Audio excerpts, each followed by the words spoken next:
সাপু চলে গেছে, দেনা একটু। এই দীপ্তি, একটা মজার জিনিস দেখবে? কি মজা? দাঁড়াও।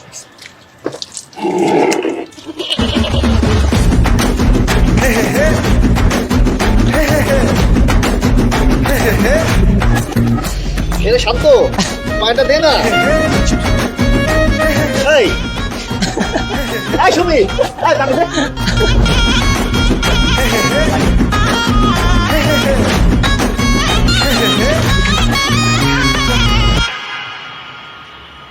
কি ব্যাপার, তোমার হাতে বালতি?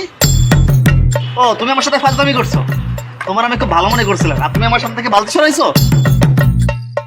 আরে আপুর তো কোনো দোষ নেই, শান্ত ভাইয়া বালতিটা নিয়ে আপুর কাছে দিল, আর আপুর তো কোনো দোষ নেই। এই দোষ নেই মানে কি? তাহলে আমি যখন বললাম যে বালতিটা দে, তখন দিলি না কেন? হ্যাঁ, এই মিলন ভাই, বাদ দাও তো, আমার তো গোসল করতে হবে না। দাও।